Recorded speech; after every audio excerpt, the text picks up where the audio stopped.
Welcome to Rates and Barrels. It's Monday, September 30th. Welcome to the postseason. We're there, at least for one of the two leagues. Eno Saris, Derek and Riper here with you. It is a great day here as we close out September. A great day for baseball. A lot happening, though, because we have a doubleheader of consequence. So, a couple things. First off, if you've already won your fantasy baseball league championship, congratulations. If you have not, because the doubleheader happening between the Braves and the Mets on Monday will determine that outcome. Best of luck to you, even though you might hear this after the doubleheader takes place. I actually have a sliver of hope. We're now in fourth in the main event. I can't win it, but I can get onto the podium with one thing. Do you know what it is? A Spencer Schwellenbach win. Jose Iglesias has to score 2 runs. That's it? That's all you need? I think so. I've looked at the standings. If he scores 2 runs, which it seems like it's possible, it's 2 games. 2 games, that helps. Yeah, and it is. The vibes be a blowout, are immaculate. So it's strange, right? So in order for the Diamondbacks to make the playoffs, there has to be a sweep in the doubleheader.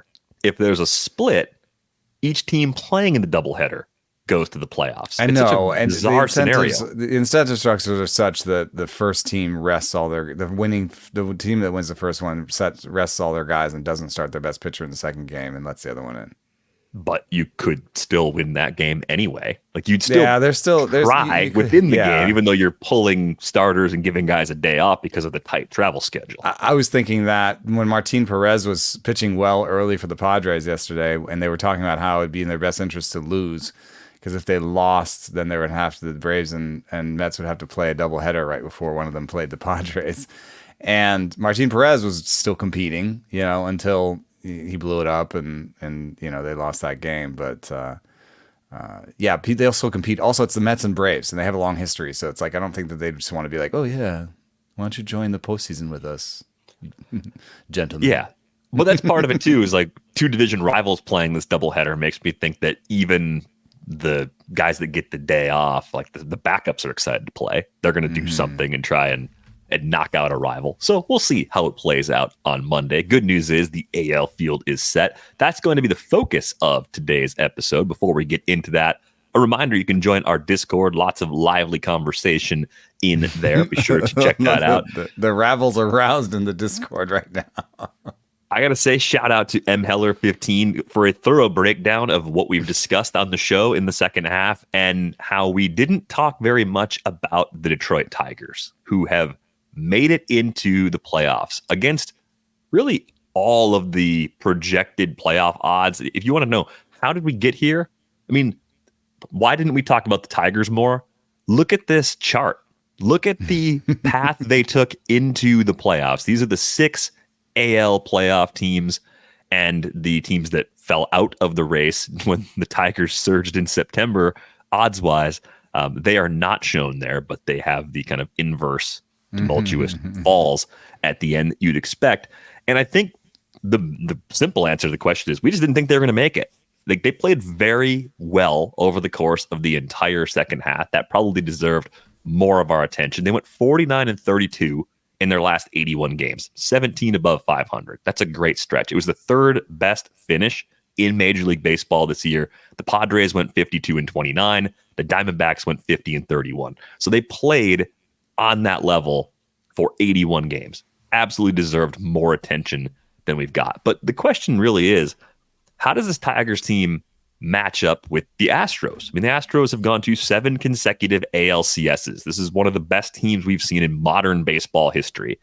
And most of that core is still intact. We'll kind of break down what's different about the Astros here in a few minutes. But as the Tigers close the book on their regular season, they were tied for 21st in WRC+, so slightly below average with the sticks. 8th worst strikeout rate at 24.3%. So some swing and miss in that lineup, but really good on the pitching side. Run prevention's been excellent for this team. They ended up 4th with starting pitchers in K-minus BB percentage, 17th in reliever K-minus BB percentage. That's kind of the surprising part when you start to look at what's happening more recently. And they've been 5th in ERA for relievers. So there's a gap between like how they do it. It's a little bit unconventional in some ways. But they're very good defensively, as I mentioned before, 6th in defensive runs saved and 6th in outs above average. So you play good defense, you do it in a spacious ballpark, you score runs at just the right times, good things can happen.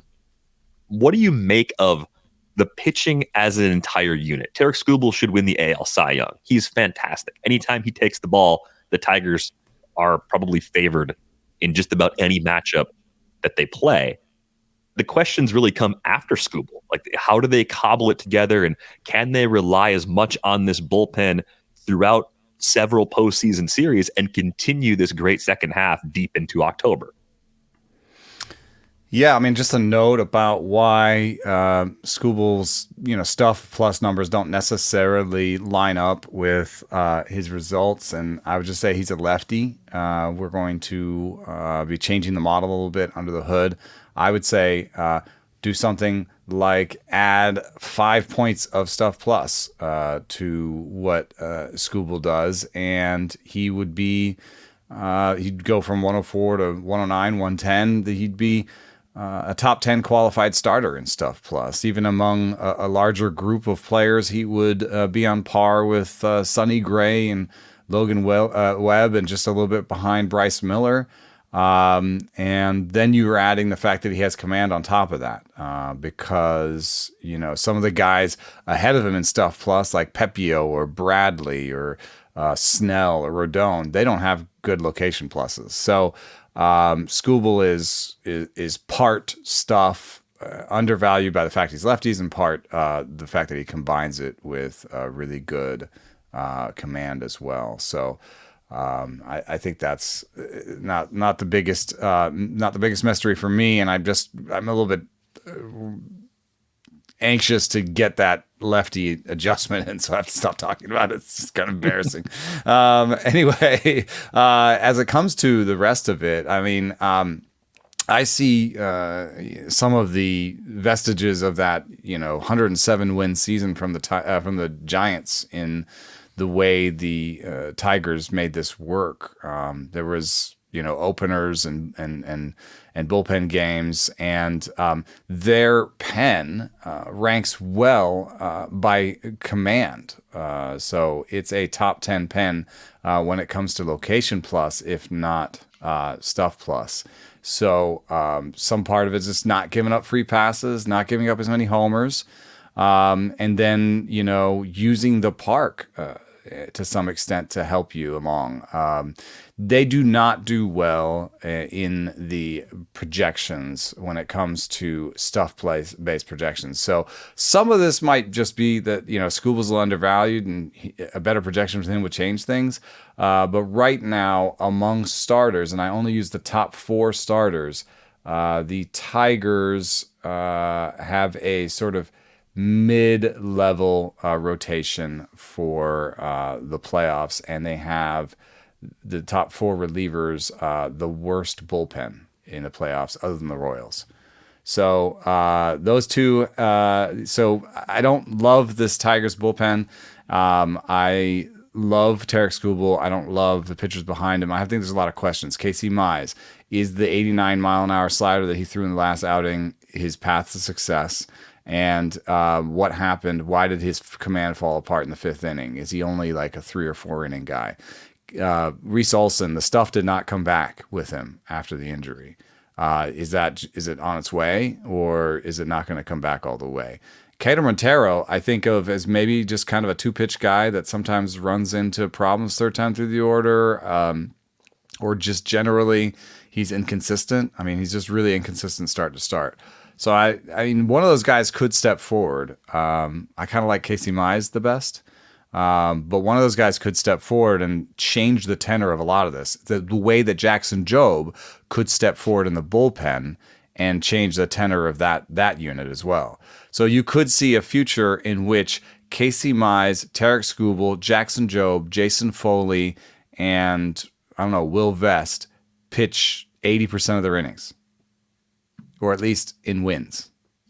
Right. Well, and you also have, depending on the length that you get from your starters, you have things you can do, like use Brant Herter for multiple innings, or Tyler Holton. Like, it's still, it's just so different. I think that's another part of why projections aren't going to spit out numbers that you're excited about when you look at this team. But if you find something that works well, why not? If you find a little edge that might be a wrinkle that other teams haven't found, use it. I don't know if that's exactly what's happening here, but one thing that caught my eye as I was looking at the quality of contact, the ex-WOBA team leaderboard for pitching, the Mariners were first this season. The Braves were second. The Tigers were third at a 299 ex-WOBA. And the actual results were even better at 290. Some of that little gap could be the ballpark. But I think there's something they're doing with the quality of contact that they allow that is helping to offset some of the lack of swing and miss, right? I think that is part of how you can explain to yourself, all right, yeah, they don't come in and throw the same kind of gas, the overpowering, filthy swing and miss stuff that the other bullpens in this league all bring, but they do bring something to the equation that could work. I think everything kind of rides on the pieces falling into place just right. And if Reese Olson doesn't get his stuff all the way back, yeah, that's going to force them to use a Herder or someone else a little more than they might want to right away. I mean, who even starts game two? Like, what's your best move? Maybe do you decide that based on whether or not you win game one? Like, that's probably at least part of the calculus, and obviously rest is the other part of that calculus, for AJ Hinch and this Tigers team. But I don't think there's even an obvious choice for that game to start for a lot of the reasons that you've mentioned. Yeah, I mean, the way that they got here in their identity as a team while they were winning actually fits the playoffs a little bit in that it'll be everybody, and they've kind of done that. I think Holton and Herder, just as, relievers that are good, I think Herder's a reliever for me in this situation. Those guys, the relievers that could go 4 or 5 and are lefties, I think is a strong thing for them. And then they have a lot of lefties in the lineup, but even when they face a lefty, they've got Spencer Torkelson, who's been better in the second half. So in terms of trying to keep the platoon advantage as often as possible, I think they'll be able to manage it.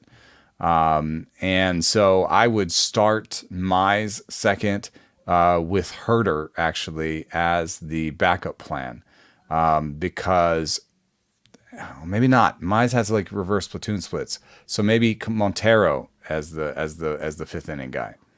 So Cater Montero comes up and pitches the fifth and sixth inning. He's a little bit more traditional righty versus righty guy. Mize has reverse splits because his splitter is his best secondary.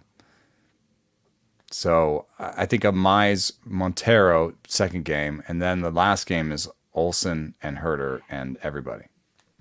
Just Frankenstein combos, but I like that it's unique. I definitely think that's the fun part of let's see how it happens, because I don't have a lot of confidence in it, but at the same time, I can't tell you why it's not going to work either.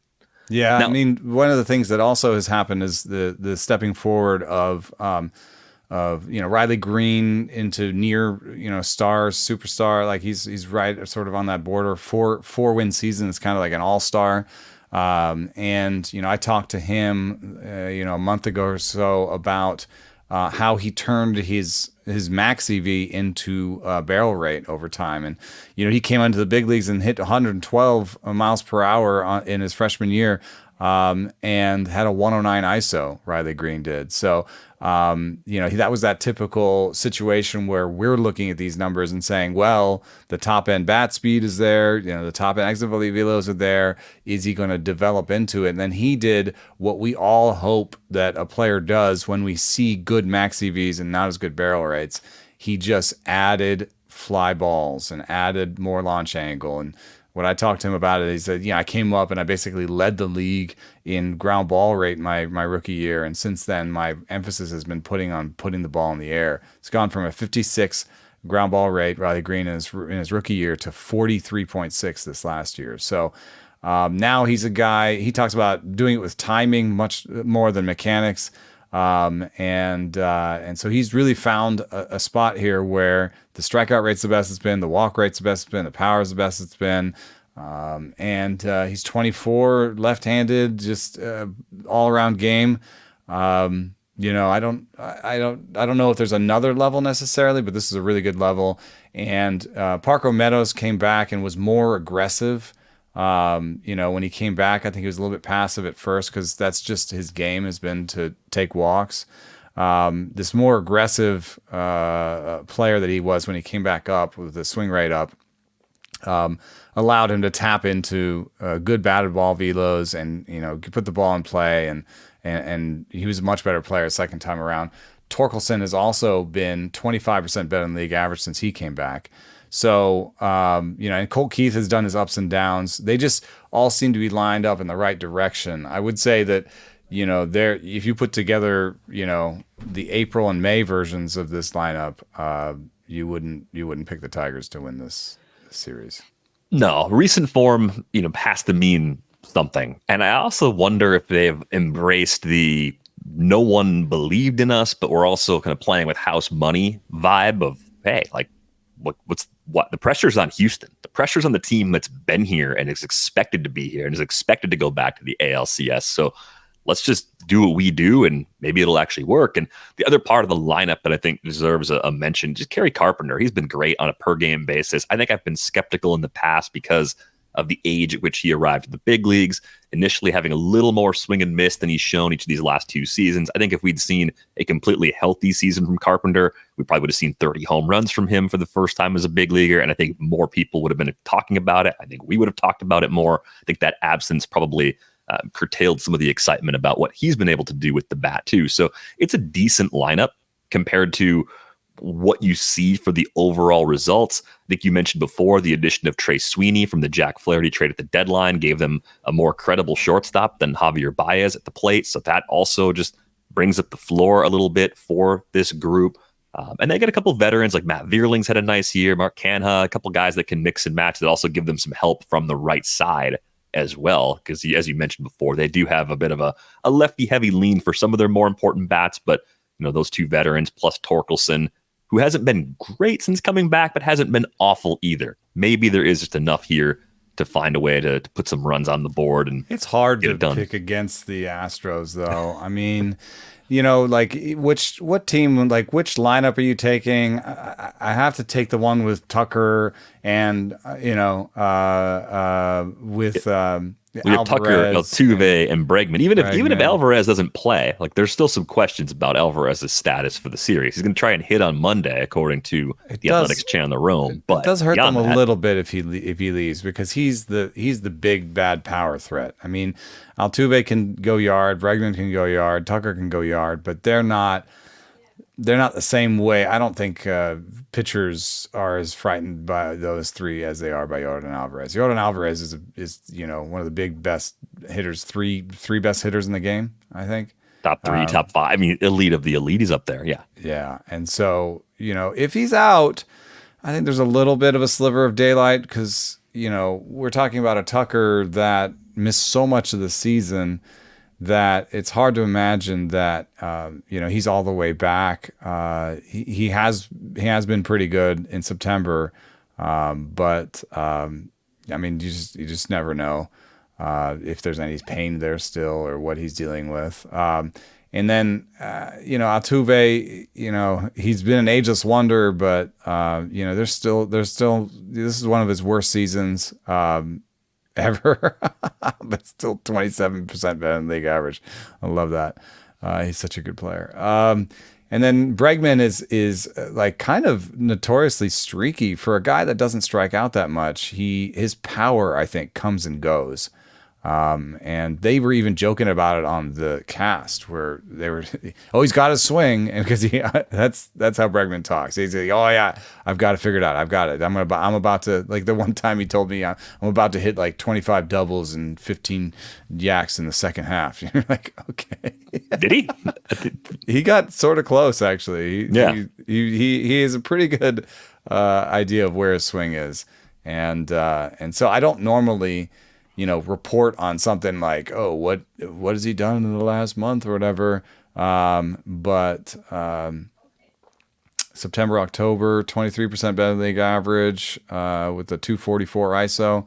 August at a 303 ISO. So, seems like the power swing is there for Bregman right now. So even with Alvarez out, I would take the Astros lineup, but there's a little bit of crack of daylight there if Alvarez is out.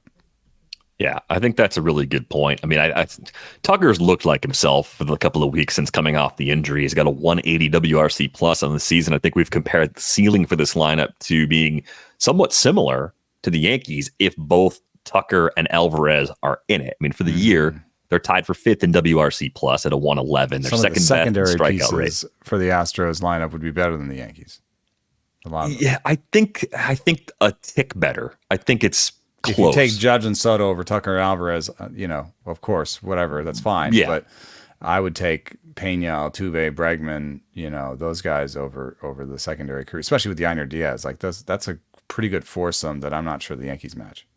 So there's a handful of critical matchups within a Tigers-Astros series. I mean, short series, anything can happen.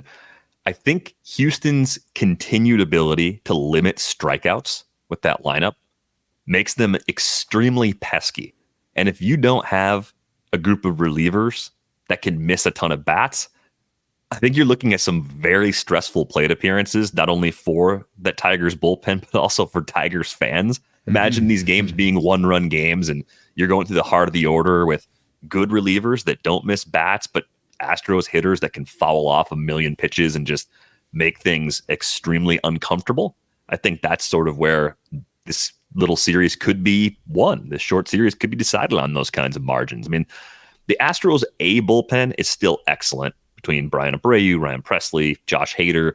So if they can find a way to navigate any middle innings matchups that might come up if a starter goes a little bit short, I think they're going to be okay from a pitching perspective. The one thing that caught my eye looking into recent Astros playoff results, Framber Valdez, who I like quite a bit, I think he's been underrated in the regular season year over year for a few years now, does have a career 4.24 ERA and 1.33 WHIP in the playoffs. That's an 80 and 2/3 innings. That's how much the Astros are there. Like, he's done that, I think, in the last 4 years, just piling up innings. But everything's harder in the playoffs. I think that's what those numbers tell me. Compared to regular season Framber, that's a pretty big difference. Like, the playoffs turned Framber Valdez, a fringe number 1 starter, solid number 2, into like a back end number 4 type guy because the opponents are just that much better. The Tigers have also been pretty disciplined. In the second half, they have the 5th best chase rate in baseball. And that's, I'm just going to use that second half split, not only because that's when they were good, but also because that's when, the guys came up from the minor leagues and this sort of roster started congealing,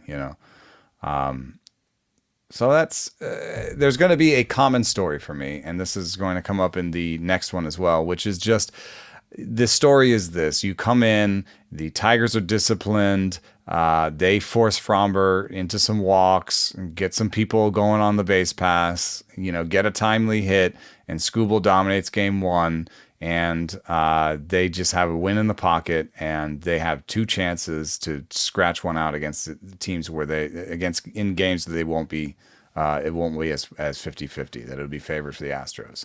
And they do that by throwing every pitcher they've got and, making every right move and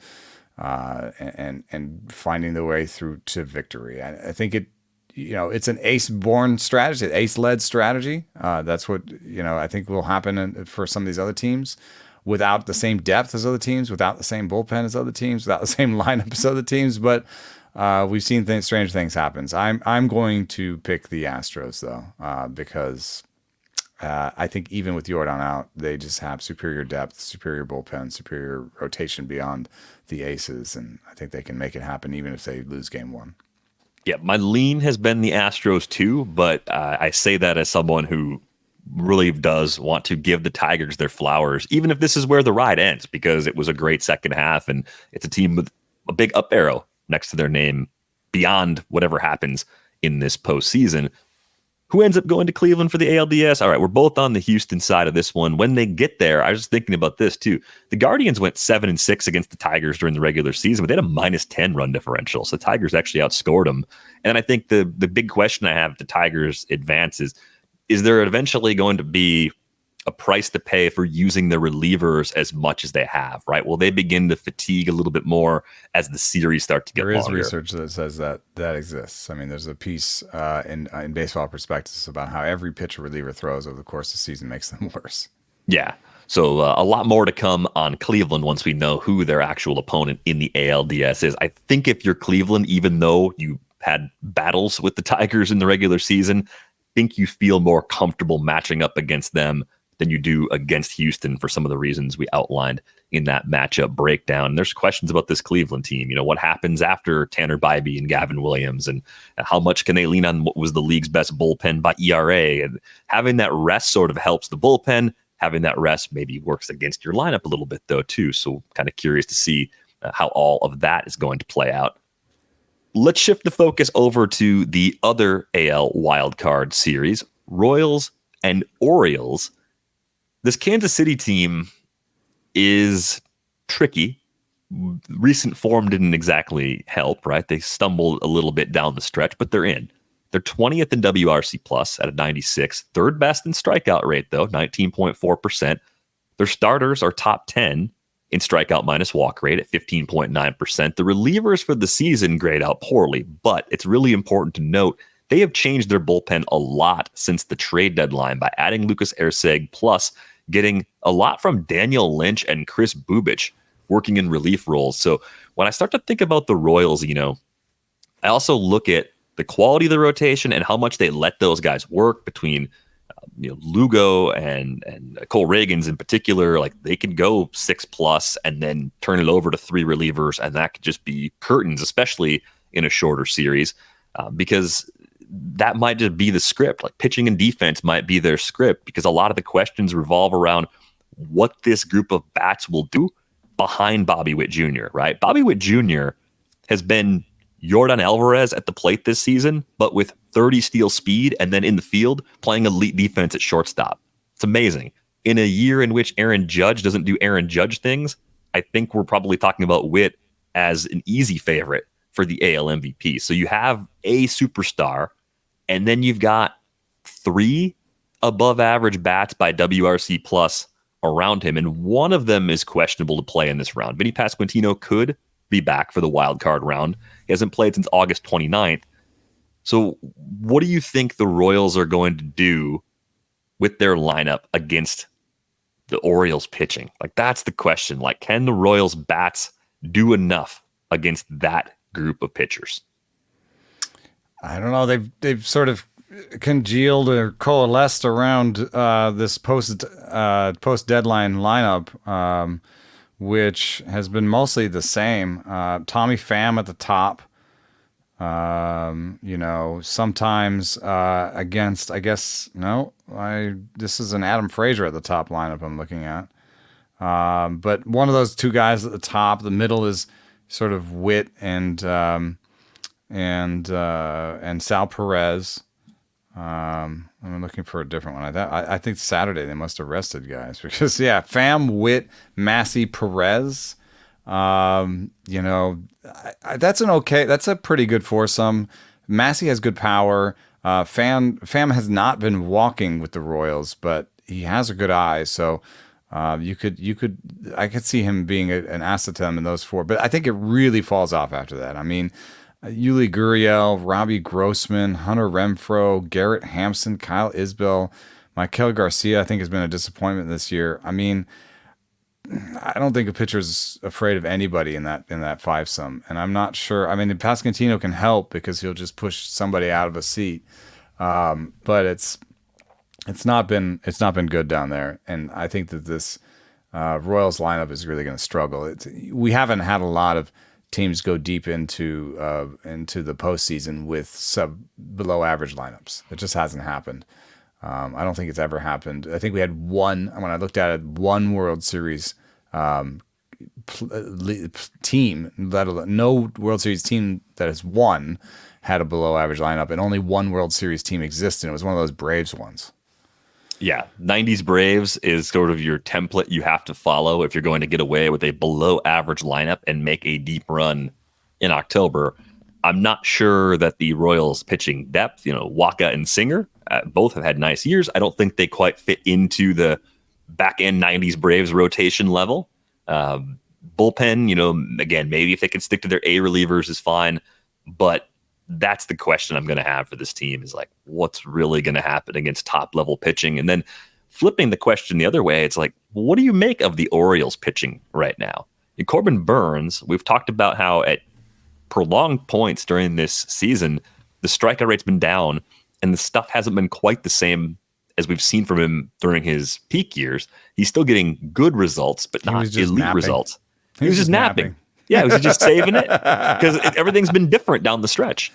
Yeah, I mean, I think that some of these guys, I have talked to pitchers before where they've been like, I've been like, well, why don't you throw the curveball more? And he's like, well, wait till August. I'm going to have to see this team like 3 times, might as well, I'll have some surprises for them later on. So sometimes pitchers do think about a full season and be like, in this case, Corbin Burns has thrown a sweeper before. This is not the first time he's thrown the sweeper. It's come and gone.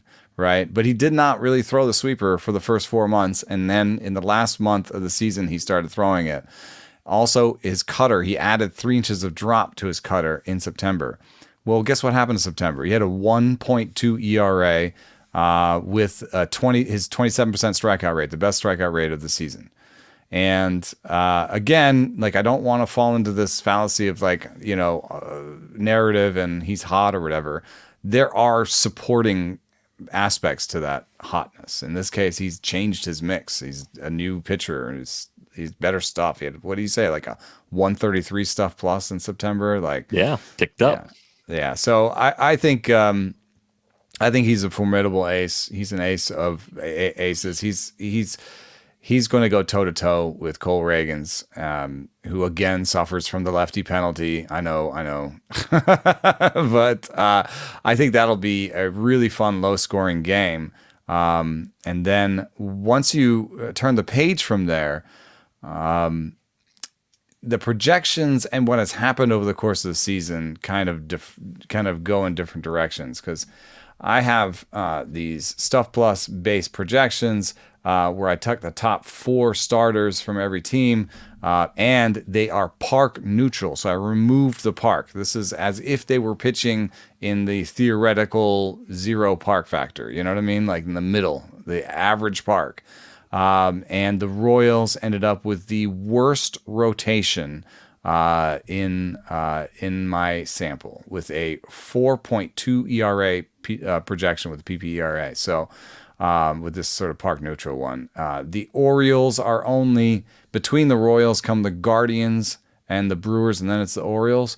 But, the Orioles also benefit from, if you take Albert Suarez out of that foursome and you just focus on Kramer and Zach Eflin and Corbin Burns, then you get that ERA down to 3.7 and the Orioles get into sort of top half among playoff teams, sort of 6th or so, So the Orioles have a slightly better than average rotation based on this metric for the playoffs, and the Royals have the worst in the playoffs, which is weird because, they do so well in full season stats. You've got these second in WAR for the season, among starting pitchers, but a lot of that is innings, they just let their guys pitch a lot. And even ERA, a lot of this ERA stuff, the park does suppress homers, and you can use that to your advantage as a pitcher, even if the park overall doesn't play as pitcher friendly as people think. Knowing that it suppresses homers is something you can use as a pitcher. Long story short, the pitching advantage, I think, goes to the Royals, but it's smaller than you think. And the Royals bullpen is, toe-to-toe with the Tigers is the worst bullpen in the playoffs. Yeah, the key, I think, to any team getting around its biggest weakness is hiding it by not using the 4th, 5th, 6th options a lot of times, right? And when I look at the Orioles bullpen, we 5.50 ERA in September. Like why? Why so bad recently? But also, like, does that actually mean that they are a problem, or is it just a bad stretch at a rough time of the season? Right? I think like names on jerseys. I'm like, no, that's a pretty good squad. Yeah, people were in love with Cano. Remember, everyone loved Yennier Cano, and we talked about Danny Colomb being just weird from the left side and a problem. Sir Anthony Dominguez is a high stuff guy. I mean, and yeah, not good command, but Well, it's interesting. This is kind of the opposite bullpen build of the Tigers, right? Like this is like a good test stuff of over your command. stuff over command. Like let's see how this actually plays out over a few series and see if either one of these teams can make a run with the relative deficiencies within their skill sets. Like that's a kind of a fun question to wrestle with. But at the same time, like I keep looking at this Orioles team and thinking, okay, yeah, the vibes are not what they were at the beginning of the season, right? We talked about their form, and Britt pointed out that it's not just a bad month, it's a disappointing half. Of the teams that are in the playoffs this season, the Orioles are the only one that played below 500 for their last 81 games. They went 40-41. They were one game below 500. So you hear that and you go, oh, well, that can't be good. They're toast. That's it. But here's the but. Let's consider the Guardians went 41-40. They were one game better. The Yankees went 42-39. The Phillies went 42-39. I don't think anyone's asking these types of questions about the Yankees or Phillies right now. I think people are naturally skeptical of the Guardians, as we have been all season, even though we've apologized for our skepticism at a few different opportunities recently and quietly remain skeptical in the comforts of our own home, but not in front of our microphones necessarily. All of this is to say, it's like the Orioles are still mostly the team we thought they were going to be on paper. The big thing they've lost is Grayson Rodriguez, and we learned recently he's not coming back this year. So that's kind of a problem for them, especially as series get longer. If you want to tell me that Burns and Eflin as a 1-2 are as good as what the Royals have, I 100% agree with that. I would say maybe there's even a slight chance that the edge would go to Baltimore in this case, and they get to play these games at home. So I think that bodes well for them as well. The bigger question with the Orioles is just like they put together this regular season resume where they're tied for third in WRC plus 115. Great lineup, right? I think only the Yankees and Dodgers did more as a group of hitters than the Orioles did this year. We've talked about the health of Adley Rutschman going back to late June. He hasn't been the same player, but they still have Gunnar. They still have Santander. Mullins has played a lot better in the second half. Westberg is back from the IL, right? This is still a good lineup, even if the current version of Adley Rutschman is not 100%. And even if he's more at the time, just because of the health, a glove first catcher that has a great resume as a hitter, but just isn't himself because he's not healthy. I mean, the second half WRC plus of this lineup is 111, which is seventh best in baseball. Right. So it's not that much of a drop off from what they've done for the entire season. Yeah, and think of it this way. Like I was going to say, let's say Reagan shoves and beats Burns and like 2-0 or something, or 2-1.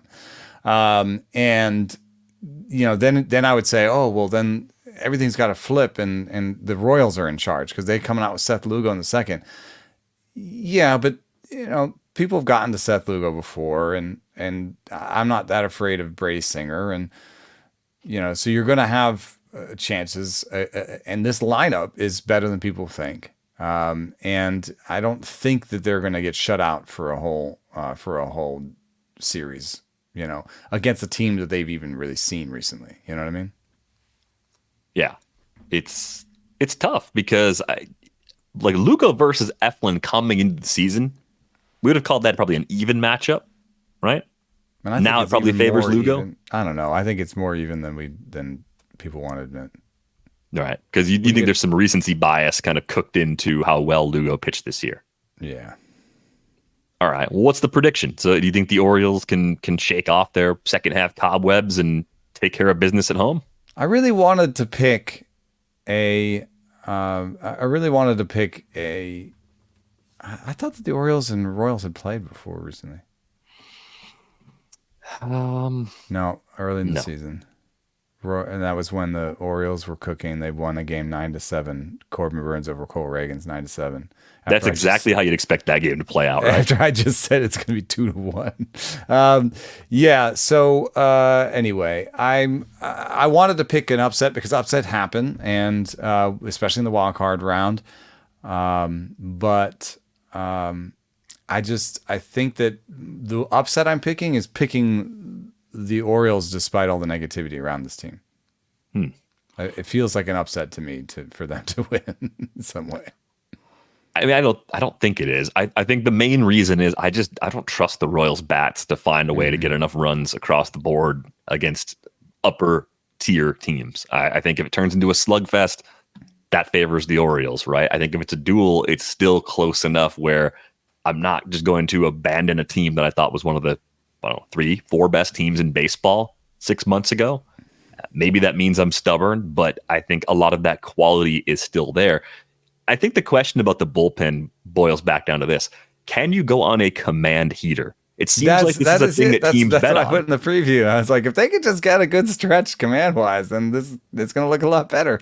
Was that real? Can command be streaky in a good way like that, where you're just locked in for a few weeks? Suggest that it is. This is how I think the numbers suggest that that's true.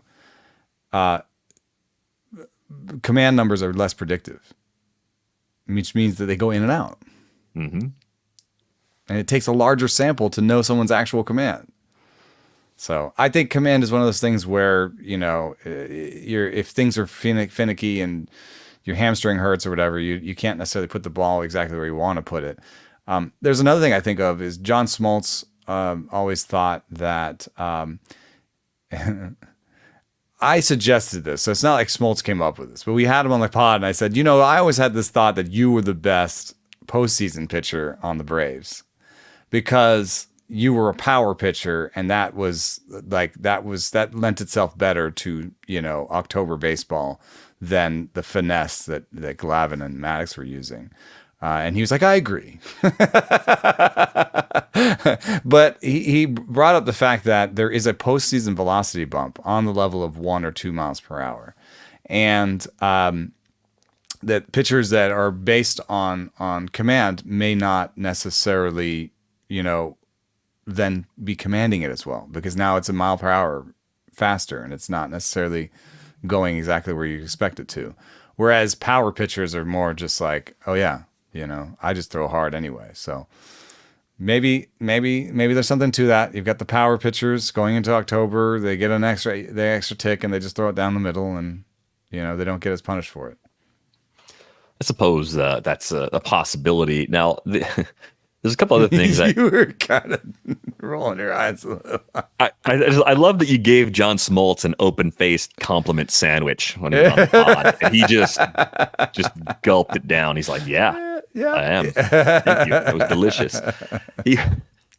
There's a couple other things that are going on, though, with these teams that I want to just dig into for a second. Like the Royals, does having an elite defense give you any sort of edge in the playoffs, or does it not matter because in the sense that the samples get so small that your greatness for 162 games kind of gets washed away, right? It's a new season. I've wondered at times if we underrate defense come postseason time. I wonder if we've overrated it. I've kind of gone back and forth on this for a long time. Does that give you something to cling to if you're a Royals fan, that they play phenomenal defense and they seemingly are less likely to give away outs or to extend innings for their pitching staff by making mistakes?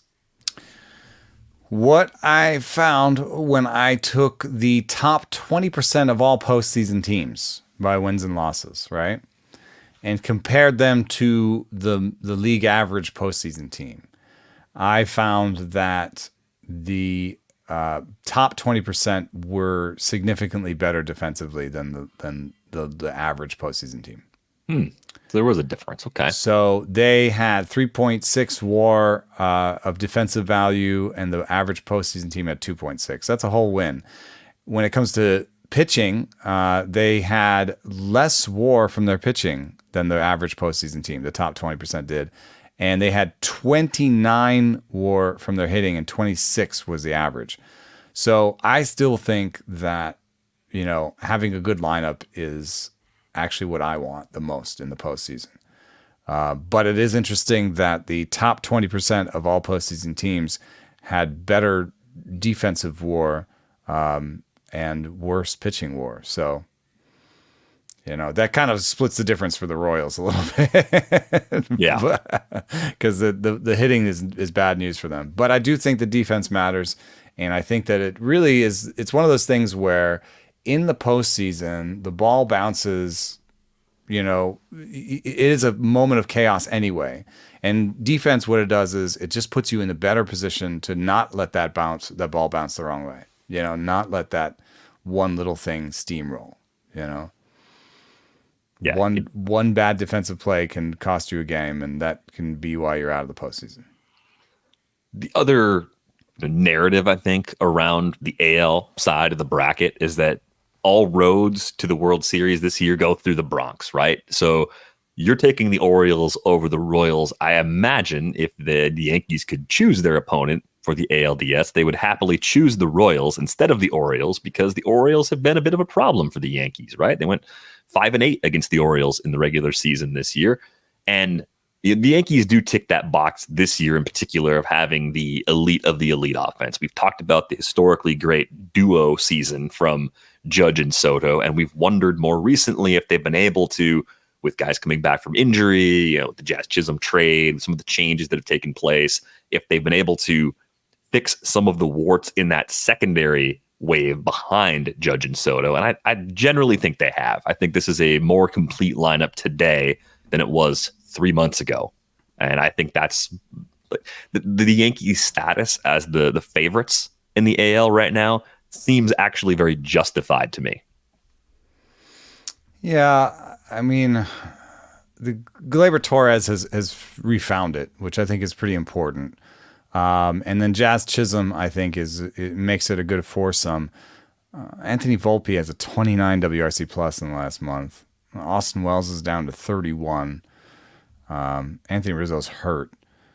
So Stanton, though, has at least shown his walks and power and has been a bit above league average. So I'll give him two of the best hitters of all time on one team. That helps.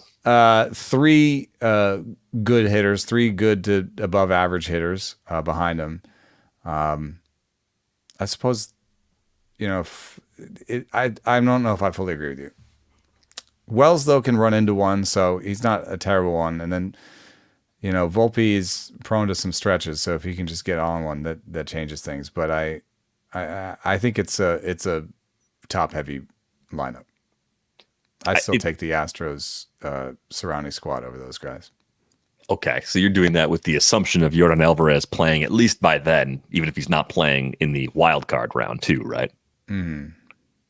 The other part of that, though, that I think is kind of interesting is, the last 30 days from Wells especially haven't been good along with Volpe, but pulling back to just the second half, Wells, I think, has become a very important player for them because of the value he brings behind the plate, but also he does have the ability to hit for some power. He doesn't have as much swing and miss as I would have expected for this stage of his career.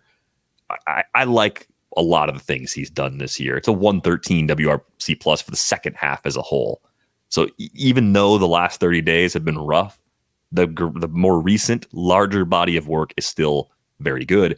The question also, I think, for a lot of people is Dominguez versus Verdugo, who's actually in the lineup in the playoffs once we get to that DS round. They're not really giving us an answer on that one. I know they're not tipping their hands at all. But 73 plate appearances for Alex Verdugo in the last 30 days, 63 for Dominguez. Yeah, and there's been a lot of talk about Dominguez's defense in left field. Talk from the actual coaching staff, or talk on Yankees Twitter? Rabble-rousing Yankees Twitter. But, I think Yankees Twitter still would rather have Dominguez, if I'm guessing the vibes there. That's the impression I've been getting. So the defense is a complaint, but it's also not a wish for Verdugo to be out there. And I think they like the fact that Verdugo makes contact. I mean, Chisholm in the last 30 days, but he's not a great contact wizard. So really, if you think about the guys who make contact on this team, it's Gleyber Torres and Alex Verdugo, and that's about it. I mean, I'm not saying that they're a terrible swing and miss team. I'm just saying, if you're looking at who can get me a single, who can put the ball in play when I really need to, it's Verdugo and Torres. Well, you're setting the threshold pretty tight. I mean, Judge has a 24.3% K rate this year, but come on, below average. I'm looking at guys who are above average. Strikeout rate better than average. Soto, come on, Like Yeah. it's still Okay, Soto. pretty darn good overall, even in terms of swing and miss. But that's like, if that's your biggest question about your lineup going into your first playoff series, like that's a pretty good situation. Oh no, to be I'm in. only just making. I'm just saying why they're even trying Verdugo. You know why? Yeah, like why they they're won't holding just on to flip that. it. Yeah, because I think Jason doesn't make as much contact as Verdugo, and it's like they're just like if they're both not going to be great out there, then we just want the guy who might put the ball in play when we need him to. Sure. Flipping it back over to Cleveland just for a minute, because I didn't know if we'd have enough time today to really get into this, but I think it's interesting that they've really changed the lineup in a way where it's still like league average, but at least they're getting to more power, right? I think the balance is such that they are a more dangerous lineup as they are built now than they have been built in recent postseasons, because they still don't have a lot of swing and miss, but they have a few more guys that can do damage with the long ball, right? That feels a little better going into this October.